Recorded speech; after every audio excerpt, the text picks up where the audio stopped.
eu contava muito as sílabas, né? Contava muito as sílabas.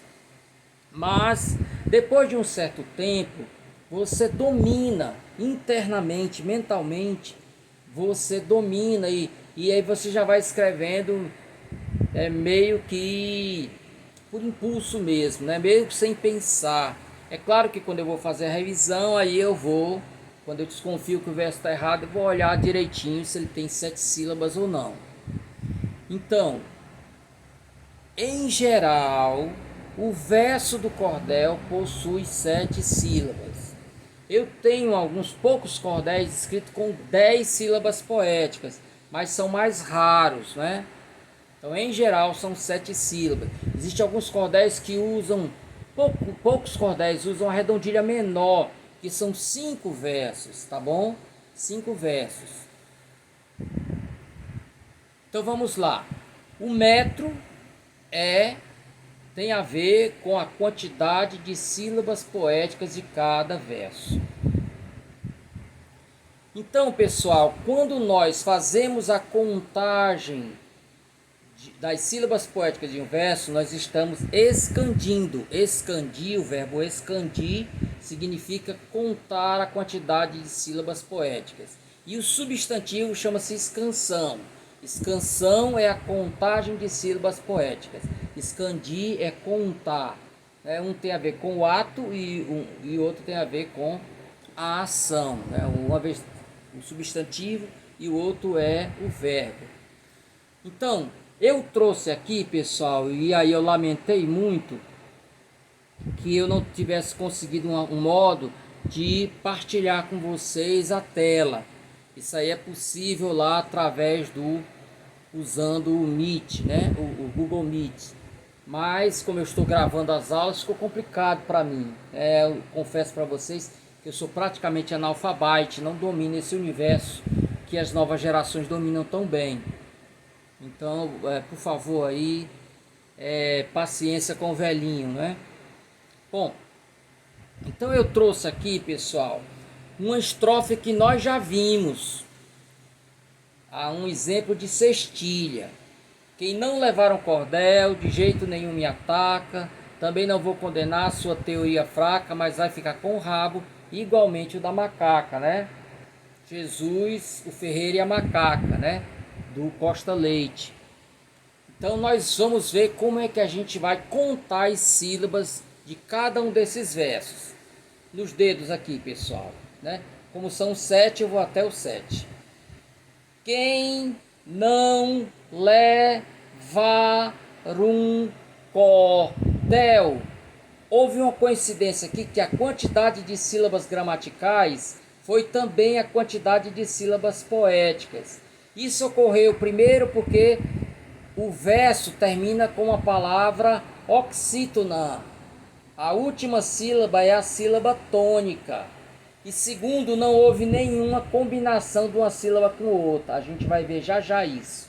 Então, quem não levar um cordel, 7 sílabas. Vamos para a segunda.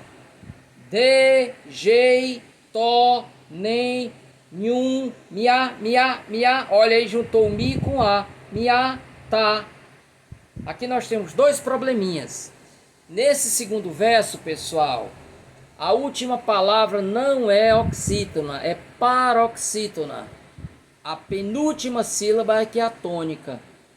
E quando eu estou contando as sílabas poéticas, eu só conto até a última sílaba tônica, ou seja, a sílaba tônica da última palavra.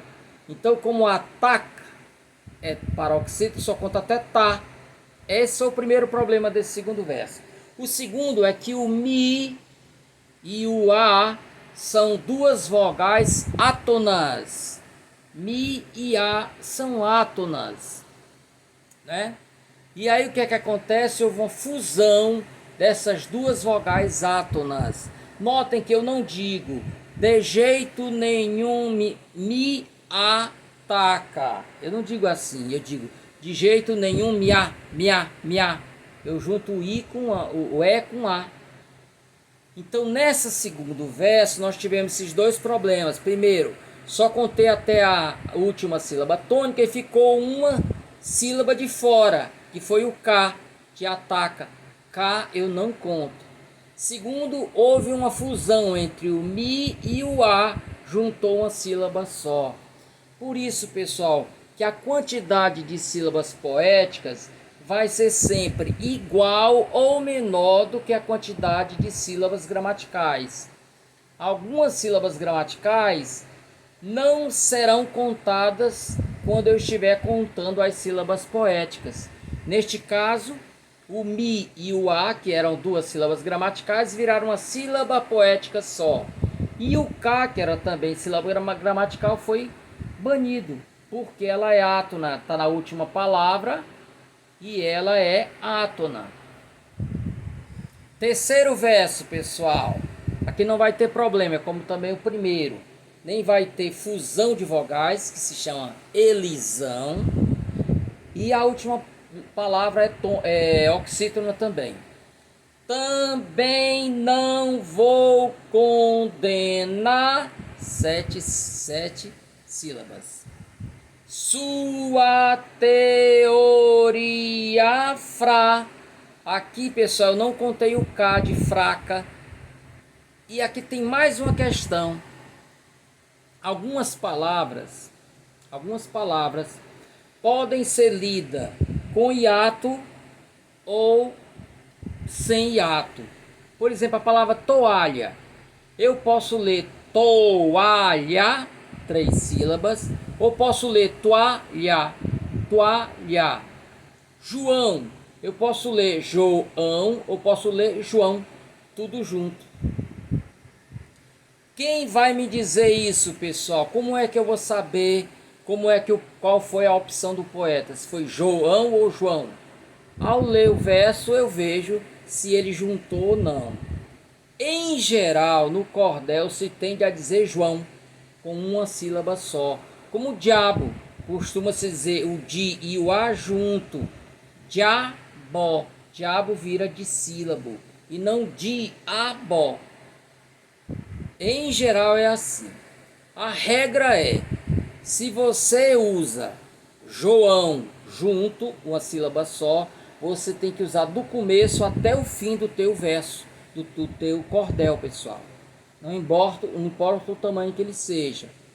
A não ser que de repente tenha um personagem lá no meio que seja metido a falar difícil e o personagem, não o narrador, vai dizer João, né? Ele vai separar.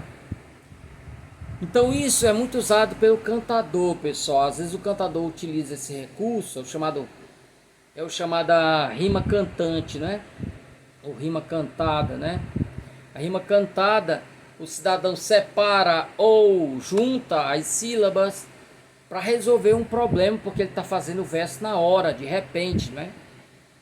Então, pessoal, aqui eu disse sua, mas às vezes eu digo sua, né? Como seu João, né? Aqui ele separou sua teoria, mas vai ficar com o Rá, só conta até Rá, 7 de novo, igualmente, juntou duas, Tamacá, igualmente o da Macá, o outro K de macaca eu não conto porque é átona. Então, gente, isso é difícil. Isso os antigos professores ensinavam em sala de aula, né? Mas com o tempo os professores deixaram de fazer isso. Aliás, os professores em geral evitam os versos, os textos em rima, os textos poéticos, né? As pessoas gostam mais de usar o conto, né? Trecho de romance, mas procuram fugir do texto poético. Por quê? Porque nós não fomos preparados para trabalhar com ele, né? Desde o nosso ensino fundamental, passando pelo médio, até chegar no universitário, quem são os professores que vão ensinar isso, né? Então, muitos educadores tem medo, né, de trabalhar com texto poético. Contagem de sílaba não é uma coisa fácil. Então, pessoal, eu já passei para vocês o primeiro exercício. Vocês vão ver nos slides.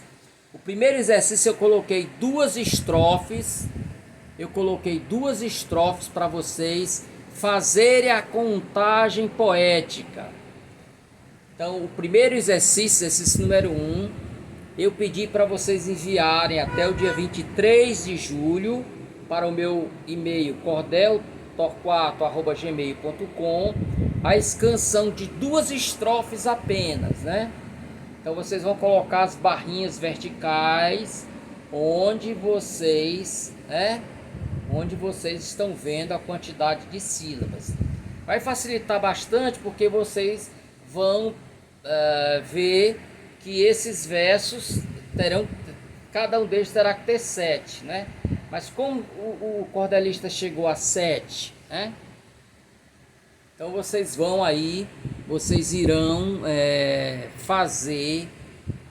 vão escandir essas duas estrofes. É a nossa primeira avaliação, primeira atividade que vai valer como presença desta aula aqui.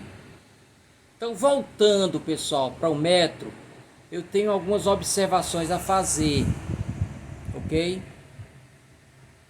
Então, em geral, o número de sílabas gramaticais de um verso não coincide com o número de sílabas poéticas, né? Por quê? Porque às vezes algumas sílabas gramaticais não são contadas, seja porque elas se juntam com outra, seja porque ela está na última palavra e é uma sílaba átona, né? Uma sílaba átona. Quando a última palavra do verso é proparoxítona, eu só conto até a antepenúltima. Quando é paroxítona, eu conto só até a penúltima. Quando é oxítona, aí sim eu conto todas as sílabas.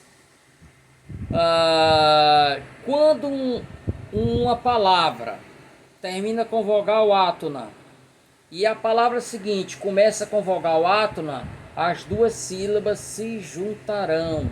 Chama-se isso de elisão, né? A fusão dos dois sons. Como é que eu sei se há ou não? Fale em voz alta, né? Fale em voz alta para você ver, né? De jeito nenhum me ataca, me ata. De jeito nenhum eu não digo, de jeito nenhum me ata. Eu digo me a e não me a. Eu não digo os sons separados, eu digo junto. De jeito nenhum me ata. É aí que você vai saber se junta ou não, ok? Outra observação para vocês, tudo está escrito. Alguns casos especiais. O H sabemos que é uma consoante. No entanto, quando esse H é mudo, ele funciona como vogal. Por exemplo, vamos ver aqui. Acho que eu dou um exemplo aqui. Ó, uma história bem legal. O is aí, se o H não existisse, continuaríamos dizendo is, né? Esse H é mudo. Então, uma história bem legal, o ma de uma com o is de história se juntarão numa sílaba só. Então, mesmo começando com a consoante, esse H é como se não existisse, né? Então, ma e is se juntarão. Uma história bem legal. Agora, se esse H tiver numa sílaba tônica, aí não vai haver elisão, né? Que eu preciso das duas vogais átonas. 7 homens muito forte. Eu não digo setion, eu não digo tchon. Eu não junto o ti de 7 com o o de homens, porque on é sílaba tônica, então o ti não vai juntar com on. Então eu digo 7 on, 3 sílabas. 7 on, aí não vai haver elisão. Um hiato pode virar de tongo ou vice-versa, de acordo com a necessidade do cordelista. Então, toalha pode ser de toalha ou toalha. E diabo pode ser diabo ou diabo. João, João ou João, como um só. Agora, escolher um deles, você tem que ir até o final. Se João você juntou, diabo você vai ter que juntar e toalha você vai ter que juntar. Seja coerente do começo ao fim. Existe um tipo especial de fusão, pessoal, que ela é polêmica. Alguns cordelistas aceitam, outros não aceitam de jeito nenhum. É a elisão, quando existe uma palavra que termina com M, com M. Esse M, pessoal, ele tem o efeito de produzir um som nasal, né? Uma coisa é mé, outra coisa é men. Men faz com que esse E vire em, como se fosse um E com um tio. Então, às vezes, né? Nós temos cordelistas que tiram esse M, né? Os meninos assistem, não, os meninos jogam a bola. Os meninos jogam a bola. Como é que nós pronunciamos, nordestinamente falando? Os meninos jogam a... Esse M morre. Jogo a, guá, guá. O Gá de gan junta-se com o A de a bola. Os meninos jogam a bola. Então alguns cordelistas comem esse M e fazem uma fusão do Gá com o A. Né? Nós temos um cordel chamado Cachorro dos Mortos, pessoal. O Cachorro dos Mortos, deixa eu ver aqui se eu acho para vocês. Eu tenho esse cordel aqui. O Cachorro dos Mortos, ele tem um verso. Tá aqui. Ó, ele diz assim: os nossos antepassados eram muito prevenidos. Diziam: matos têm olhos e as paredes têm ouvidos. Os crimes são descobertos por mais que sejam escondidos. Se eu contar por mais que sejam escondidos, não vai dar 7. Por mais que sejam escondidos, vai dar 8, ó. Por mais que sejam escondidos, eu só conto até o di, dá 8. E por que deu 7? Porque Leandro Gomes de Barro, autor do cordel, no sejam, ele juntou sejam com escondido, o ex de escondido. Seges. Por mais que seges, virou um só. Seges com di, só dá 7. Então esse tipo de elisão, pessoal, é uma elisão polêmica, né? Esse M foi visto aqui por ele, que teve pouco acesso à escola, como um sinal anasalador aí, né? Por isso foi cortado, tá bom? Então é só para que vocês saibam, pessoal. Não se deixem perturbar por isso, não. Isso não deve tolher para quem quer começar a escrever cordel. Escreva e com o tempo você vai dominando essas coisinhas. Agora existe uma fusão com o M que é muito comum, que é quando aparece com. Ele saiu com a mãe. Em geral, esse com, pessoal, você lê como se fosse um có. E o artigo que vem vai se juntar com có, né? Os poetas antigos colocavam apóstrofo para dizer que eu não estou lendo o M da letra da palavra com. Não estou lendo, né? Então, eu cheguei a fazer isso. Alguns cordéis meus tem CO, apóstrofo, aí vem o artigo. Mas aí, colegas, isso é uma coisa muito interessante entre os cordelistas. Há cordelistas muito generosos que te ajudam, né? Vou citar aqui publicamente o nome do Rochinol, que é uma pessoa com quem eu dialogo sempre. e tem mais de 30 anos que escreve cordel, né? Mais do que o dobro do que eu escrevo. Então eu tenho que ouvir essas pessoas que estão há mais tempo na estrada. Então ele disse, não, Estélio, não precisa fazer o apóstrofo não. Os leitores de cordel já sabem que vai haver aí a fusão, que você fez a junção aí. Ok? Já estamos nos encaminhando para o final do nosso primeiro encontro, pessoal. Existe uma coisa também muito interessante. Eu aprendi essa com o Rochinol. Não, com o Paiva Neves. O Paiva Neves é que aprendeu com o Rochinol.